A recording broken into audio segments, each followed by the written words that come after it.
Hello student, कैसे हैं आप सभी। उम्मीद है कि अच्छे होंगे। तो कल हमने पढ़ा था पोषण के बारे में। ठीक है, पोषण हमने पढ़ा था, पोषण क्या होता है और पोषण के प्रकार पढ़े थे। पोषण के प्रकार, पोषण कितने प्रकार से होता है। ठीक, तो उसमें हम तरह तरह के प्रकार पढ़ चुके हैं। पोषण के प्रकार कौन कौन से होते हैं, कौन से जीव किस पोषण के अंतर्गत आते हैं, किसमें किस प्रकार का पोषण होता है। तो यहाँ पर आपके सिलेबस में अभी हमको सिर्फ दो जीवों के बारे में पढ़ना है कि पोषण किस प्रकार से उनमें होता है डिटेल से। बाकी हमने थोड़ी थोड़ी चीजें पढ़ ली कि सभी जीवों में कौन कौन सा, किस जीव में कौन सा पोषण होता है। ठीक, तो इसमें हमने कल पढ़ा था जैसे कि पोषण के प्रकार में कि एक होता है स्वपोषण और एक होता है विषम पोषण। ठीक, तो स्वपोषण में हमने पढ़ा था कि स्वपोषण के अंतर्गत ऐसे जीव आते हैं जो अपना भोजन स्वयं बनाते हैं, यानी कि ऐसे जीवों को हम कहते हैं स्वपोषी जीव। तो उसमें हमने उदाहरण में लिखा था कि सभी पेड़ पौधे, क्या लिखा था, सभी हरे पेड़ पौधे, सभी हरे पेड़ पौधे, जितने भी हरे पेड़ पौधे होते हैं उनमें स्वपोषण प्रकार का पोषण होता है। यानी वो सभी क्या होते हैं, स्वपोषी होते हैं, वो सभी ऑटोट्रॉफिक होते हैं, सभी हरे पेड़ पौधे। और इसमें एक एग्जांपल हमने लिखा था नीली हरी शैवाल। ठीक है, नीली हरी शैवाल, इसे ही ब्लू ग्रीन एल्गी भी कहते हैं, ब्लू ग्रीन एल्गी। ठीक, तो अब हम इसमें पढ़ेंगे कि जो सभी हरे पेड़ पौधे होते हैं उनमें स्वपोषण किस प्रकार से होता है। उनके अंतर्गत ये जो पोषण इनमें होता है जिसे हम कहते हैं ऑटोट्रॉफिक न्यूट्रिशन, ये एक क्रिया के द्वारा पूर्ण होता है जिसे कहा जाता है प्रकाश संश्लेषण की क्रिया, फोटोसिंथेसिस। ठीक, तो अब हम पढ़ेंगे कि प्रकाश संश्लेषण की क्रिया किस प्रकार से होती है और पौधों में किस प्रकार से भोजन का निर्माण होता है। ठीक, तो आइए देखते हैं प्रकाश संश्लेषण की क्रिया।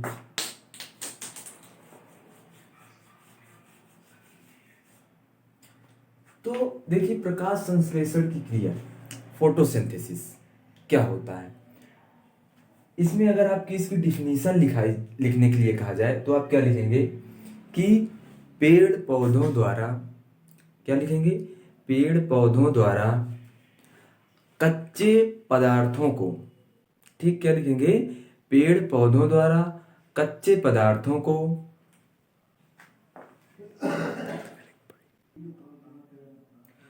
तो अब हम पढ़ रहे थे कि प्रकाश संश्लेषण की क्रिया क्या होती है।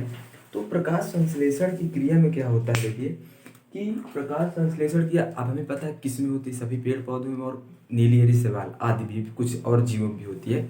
मुख्य रूप से भी हमें यहाँ पे देखना है।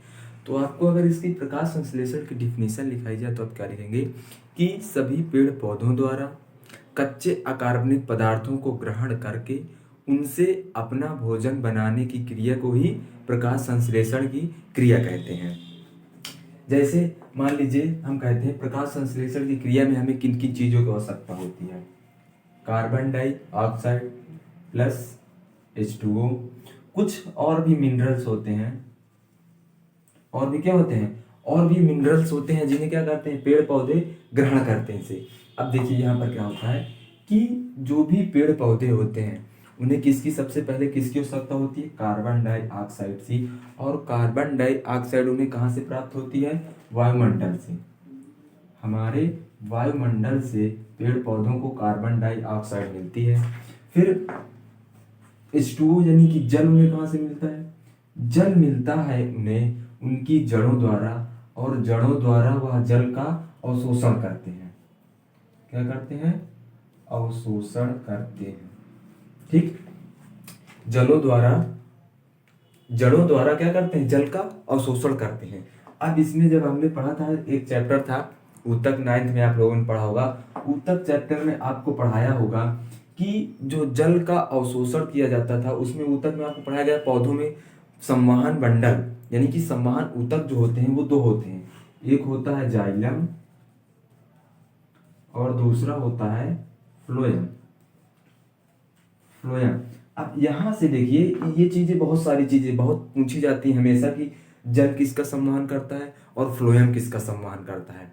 ठीक है, तो यहाँ पर याद कीजिए, देखिए जल यानी कि जाइलम, जल जाइलम कुछ मैच कर रहा है, यानी कि जल जाइलम, जो जाइलम ऊतक होता है ये संवहन करता है जल का। किसका संवहन करेगा? जल का। जल यानी जाइलम, जो फ्लोएम ऊतक होता है ये संवहन करता है, यानी कि इसका वहन करता है। संवहन मतलब एक स्थान से दूसरे स्थान तक ले जाता है। ठीक है, तो जो फ्लोएम होता है ये फूड का यानी कि खाद्य पदार्थों का संवहन करता है। किसका संवहन करता है? खाद्य पदार्थों का। ठीक, जल का संवहन कौन करता है? जाइलम। और खाद्य पदार्थों का संवहन कौन करता है? फ्लोएम। इसको कैसे याद करेंगे? देखिए, यानी कि जाइलम यानी कि जल और फ्लोएम यानी कि फूड। इस तरह से याद करिए। फूड आपको तो याद ही होगा, फूड मतलब भोजन, और भोजन मतलब जो चीज हम खाते हैं वही खाद्य पदार्थ होगा। तो इसे इस प्रकार से याद करेंगे।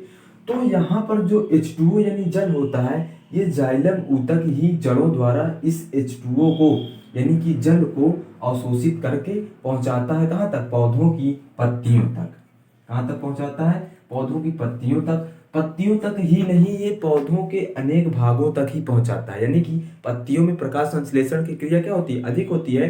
तो हम कहेंगे कि जाइलम जो होता है जल को जड़ों से द्वारा अवशोषित करके पत्तियों तक ले जाता है, जिससे कि हमारी प्रकाश संश्लेषण की क्रिया पूर्ण हो सके। ठीक, अब जो मिनरल्स होते हैं, बहुत सारे खाद्य पदार्थ मिनरल्स होते हैं जो पौधों जड़ों के द्वारा ही क्या करते हैं? पौधे अवशोषित करते हैं अपनी जड़ के द्वारा। तो ये इतनी चीजें होती है प्रकाश संश्लेषण की क्रिया में। अब यहाँ पर कुछ चीजें आती हैं। एक चीज आता है प्रकाश, जो हमारे प्रकाश संश्लेषण क्रिया में जो प्रकाश यानी कि लाइट आती है, इसे कहेंगे सनलाइट, यानी कि सूर्य के प्रकाश में ही प्रकाश संश्लेषण की क्रिया होती है। तो प्रकाश कहाँ से मिलता है? सूर्य से। ठीक, प्रकाश हमें कहाँ से प्राप्त होता है? सूर्य से। और पौधों को भी किससे? सूर्य से मिलता है। तो प्रकाश इन्हें मिलता है सूर्य से, कार्बन डाइऑक्साइड प्राप्त होती है वायुमंडल से, और H2O प्राप्त होता है मृदा के द्वारा, कह सकते हैं जड़ों द्वारा अवशोषित करते हैं। कहाँ से? H2O मृदा से, यानी कि धरती से। कहाँ से अवशोषित करते हैं जल को? धरती से, यानी किसके द्वारा? जड़ों द्वारा। और जल का जो संवहन करता है कौन करता है? जाइलम। ये बहुत इंपॉर्टेंट है, वेरी मोस्ट इंपॉर्टेंट है, ये याद करना है आपको। जाइलम संवहन करता है जल का और फ्लोएम संवहन करता है फूड का, यानी कि खाद्य पदार्थों का। ठीक, तो अब इसमें इतनी चीजें हमें चाहिए। और क्या चाहिए? क्लोरोफिल। क्लोरोफिल। ठीक, क्लोरोफिल कहाँ होती है? क्लोरोफिल उपस्थित होती है पौधों की पत्तियों में। इनकी पत्तियों में उपस्थित होती है क्लोरोफिल।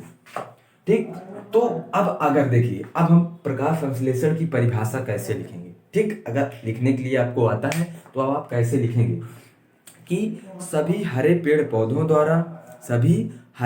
पौधों द्वारा प्रकाश संश्लेषण की क्रिया में कार्बन डाइऑक्साइड वायुमंडल से ली जाती है, और जल जड़ के द्वारा मृदा से अवशोषित किया जाता है, और जो मिनरल्स, बहुत सारे मिनरल्स भी होते हैं, ये भी इनकी जड़ों द्वारा ही अवशोषित किया जाता है, तथा प्रकाश की और क्लोरोफिल की उपस्थिति में कार्बोहाइड्रेट्स का निर्माण करते हैं पौधे। सभी पौधे कार्बोहाइड्रेट्स का निर्माण करते हैं। ठीक, तो अब देखते हैं, जैसे मान लीजिए इसके लिए एक इक्वेशन होता है, कार्बन डाइऑक्साइड प्लस H2O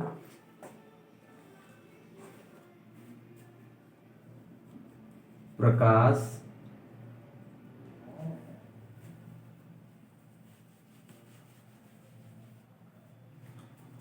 और क्लोरोफिल की उपस्थिति में। प्रकाश और क्लोरोफिल की उपस्थिति में किसका निर्माण करते हैं? कार्बोहाइड्रेट्स का। तो यहाँ पर कार्बोहाइड्रेट्स के रूप में क्या लिखेंगे आप लोग? C6H12O6 प्लस यहाँ से ऑक्सीजन गैस भी निकलती है। प्लस क्या होता है? ऑक्सीजन गैस भी निकलती है। देखिए, कार्बन डाइऑक्साइड तथा जल। कार्बन डाइऑक्साइड कहाँ से मिली? वायुमंडल से। जल कहाँ से मिला? मृदा। मृदा से मिला, किसके द्वारा? जड़ों द्वारा अवशोषित किया गया। उसके बाद प्रकाश तथा क्लोरोफिल की उपस्थिति में, प्रकाश तथा क्लोरोफिल की उपस्थिति में कार्बोहाइड्रेट्स का निर्माण होता है। और यही कार्बोहाइड्रेट्स किस रूप में होता है? ग्लूकोज के रूप में, ग्लूकोज के रूप में होता है। और पौधे इसी ग्लूकोज को एकत्रित करके रखते हैं और अपनी जैविक क्रियाओं में, अपनी जैविक क्रियाओं में इसी का उपयोग करते हैं। उन्हें जहां भी आवश्यकता होती है, किसी भी एनर्जी की आवश्यकता होती है, तो इसी ग्लूकोज का इस्तेमाल करते हैं। और फिर इसका श्वसनीय विखंडन होता है, श्वसनीय श्वसन होता है, सॉरी कोशिकीय श्वसन होता है। और उसी कोशिकीय श्वसन से इसी ग्लूकोज के द्वारा ही उन्हें ऊर्जा मिलती है। ठीक है, तो ये होता है प्रकाश संश्लेषण की क्रिया में कि उन्हें कार्बन डाइऑक्साइड की आवश्यकता होती है, जल की आवश्यकता होती है और प्रकाश की। क्लोरोफिल तो उनकी पत्तियों में खुद ही उपस्थित होता है। और एक चीज यहाँ पे याद कीजिएगा कि क्लोरोफिल की उपस्थिति के कारण ही पौधों की पत्तियों का जो रंग हरा होता है, इसी के कारण होता है। ये क्वेश्चन पूछा भी जाता है हमेशा कि जो पत्तियों का रंग होता है हरा, वो किसकी उपस्थिति के कारण होता है? तो आप क्या बताएंगे? क्लोरोफिल की उपस्थिति के कारण होता है। और एक चीज यहाँ पे याद आ गई, बता दें कि कभी कभी आप लोग देखे होंगे किसी किसी पौधे की पत्तियां लाल हो जाती हैं, फूल की तरह दिखती हैं, लेकिन वो फूल नहीं होते हैं, पत्तियां ही होती हैं। तो उनका रंग जो लाल हो जाता है वो एक वर्णक के कारण होता है, जिसका नाम दिया जाता है जैन। तो जो पत्तियों का रंग लाल होता है वो किसके कारण होता है? किस वर्णक के कारण? जैंथोफिल के कारण होता है। ठीक, तो अब हमें प्रकाश संश्लेषण की क्रिया पता हो गया क्या होती है, इसमें कौन कौन सी चीजें जो होती हैं भाग लेती हैं। ठीक, अब हम थोड़ा सा देखते हैं यहाँ पर कि जो प्रकाश संश्लेषण की क्रिया होती है, हमने बताया अधिकतर किससे होती है? पौधों की पत्तियों के द्वारा होती है। तो कुछ पत्तियों में देखते हैं उसकी संरचना में कि पत्ती की संरचना में ऐसा क्या होता है। ठीक, उसकी कुछ एक देखते हैं पत्ती की डायग्राम थोड़ा सा। बाकी ये सारी चीजें मैं आपको पढ़ा चुका हूं। ठीक है, तो एक बार वहां से भी पढ़ दीजिएगा नोट्स से।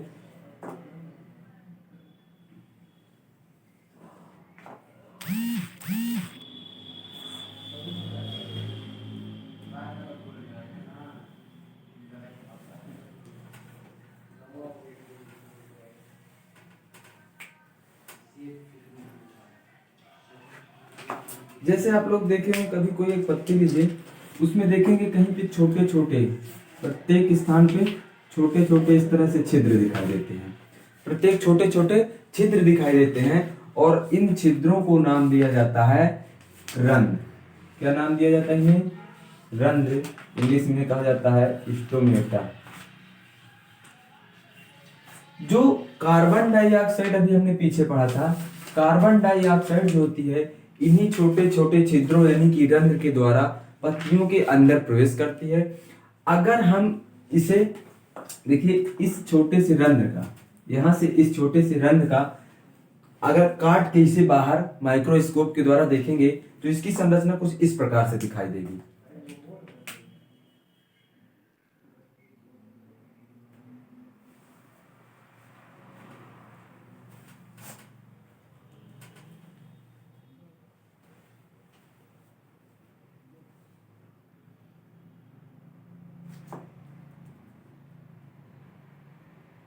जैसे देखे होंगे आप लोग सेम, सेम का बीज देखे होंगे, उसी प्रकार की होती है। दो सेम अगर आप इस तरह से रखेंगे, एक इधर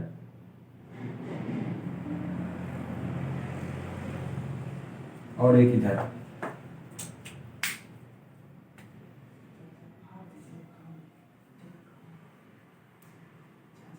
अगर आप माइक्रोस्कोप में देखेंगे तो इस तरह से कुछ संरचनाएं दिखाई देती हैं। और इन संरचनाओं के अंदर, जैसे इन संरचनाओं के अंदर देखेंगे तो इस तरह से छोटे छोटे कुछ गांठ नुमा संरचनाएं होती हैं दोनों में। इन दोनों कोशिकाओं को, यानी कि इन दोनों कोशिकाओं को मिला के बोला जाता है द्वार कोशिकाएं। दोनों कोशिकाओं को क्या कहते हैं? द्वार कोशिकाएं। द्वार कोशिकाएं हो गया। और ये जो छोटे छोटे आपको कुछ गांठ नुमा संरचनाएं दिखाई दे रही हैं, इन्हें कहा जाता है हरित लवक। इन्हें क्या कहते हैं? हरित लवक, यानी कि कहा जाता है इन्हें क्लोरोप्लास्ट, इन्हें कहा जाता है हरित लवक या क्लोरोप्लास्ट। इन्हीं क्लोरोप्लास्ट के अंदर क्लोरोफिल का निर्माण होता है, यानी क्लोरोफिल की उपस्थिति होती है क्लोरोप्लास्ट के अंदर।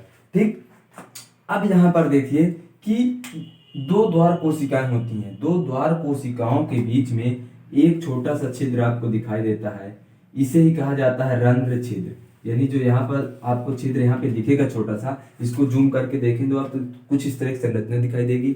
दो द्वार कोशिकाएं होती हैं, उसके बीच में ये जगह जो आपको दिखाई दे रही है पार्ट में, यही होता है छिद्र, यही होता है। और इसी के द्वारा ही क्या होती है, कार्बन डाइऑक्साइड अंदर प्रवेश करती है। ठीक, तो इसे क्या कहा जाता है, रंध्र छिद्र।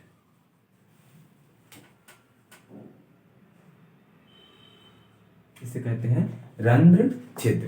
इसी रंध्र छिद्र के सहायता से ही कार्बन डाइऑक्साइड प्रवेश करती है, और जब इसमें प्रकाश संश्लेषण की क्रिया हो जाती है तब इसी रंध्र के द्वारा जो भी ऑक्सीजन गैस निकलती है, इसी रंध्र के द्वारा बाहर भी निकलती है, और इन दोनों को बैलेंस क्या होता है, बना रहता है। जैसे कहते हैं कि मनुष्य क्या होते हैं, यानी कि मनुष्य जो होते हैं वो कार्बन डाइऑक्साइड ग्रहण करते हैं, और ऑक्सीजन क्या करते हैं, ग्रहण करते हैं ऑक्सीजन।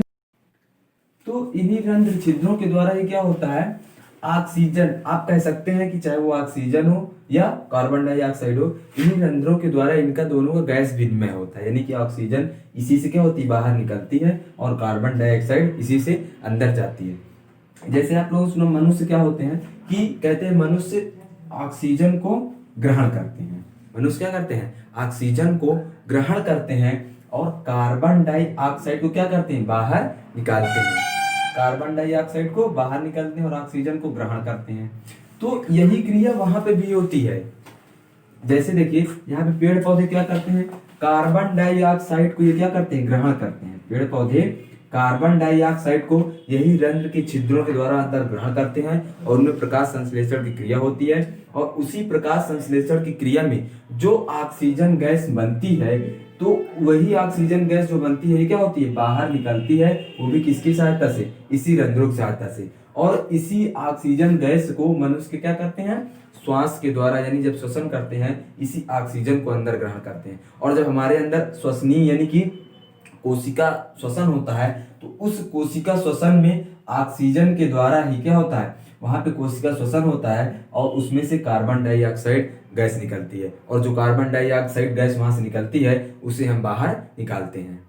ठीक, तो ये होती है पेड़ पौधों में, यानी कि इस प्रकार से गैस विनिमय भी इसमें इसी प्रकार से होती है कि छोटे छोटे, कभी कभी पूछा जाता है कि रंध्र जो स्टोमेटा होता है उसका कार्य क्या होता है, तो इसका कार्य गैस विनिमय में होता है। ठीक, इसका कार्य होता है वाष्पोत्सर्जन में भी, वाष्पोत्सर्जन में भी इसका कार्य होता है।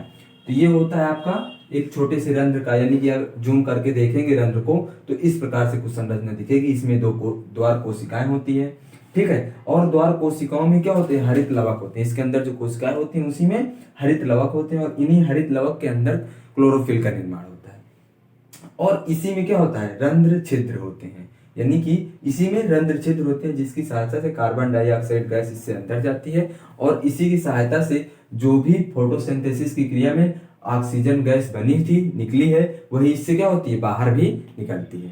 तो इसका कार्य यहाँ पे होता है।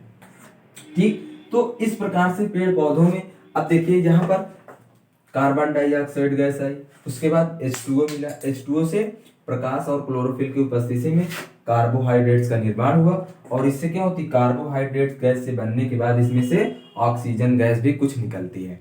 अब एक चीज यहाँ पे एक टर्म है कि ये जो ऑक्सीजन गैस निकल रही है ये कहाँ से निकलती है। देखिए कार्बन डाइऑक्साइड में भी ऑक्सीजन गैस उपस्थित है, और H2O में भी ऑक्सीजन गैस उपस्थित होती है। ठीक, तो यहां से आप बताएंगे कि ये ऑक्सीजन गैस है तो किसमें से निकलती है, कार्बन डाइऑक्साइड गैस से निकलती है या H2O से निकलती है। तो आपको बताना है कि जो ऑक्सीजन गैस है वो H2O से निकलती है। ठीक, ऑक्सीजन गैस किससे निकलती है, H2O से बनती है, इस तरह से। तो ऑक्सीजन जो यहाँ पे निकल रही है ये H2O से निकलती है। ठीक, तो इतनी सारी चीजें थी प्रकाश संश्लेषण की क्रिया में। ठीक है, प्रकाश संश्लेषण की क्रिया यहाँ से आपकी क्या होती है, पूर्ण रूप से समाप्त होती है। जैसे यहाँ पर आप देखिए कुछ चीजें आपको मैंने जब लिखाया था तो उसमें पूरा थ्योरी लिखाई थी कि क्लोरोफिल का कार्य क्या होता है, रंध्र का कार्य क्या होता है, ठीक है, उसके बाद जाइलम फ्लोएम का कार्य क्या होता है, ये सारी चीजें मैं लिखाया हूँ, इक्वेशन सारे बताया। ठीक है, तो यहाँ पे देखना है आपको, ये सभी चीजें क्या समझने के लिए आपको रिवीजन करना है, नोट्स से एक बार पढ़ना है, उसके बाद इसको देखना है। जितनी बार आप इसे रिवाइज करेंगे उतनी बार आपका क्या होगा, रिवीजन होगा। ठीक, तो अब आप इसे एक बार समझ लीजिए। ठीक है, जितना हो सके आपको क्या करना है, इसे रिवाइज करना है, जितना हो सके जितनी बार हो सके आप इसे देखें। ठीक, धन्यवाद, मिलते हैं अगले वीडियो में।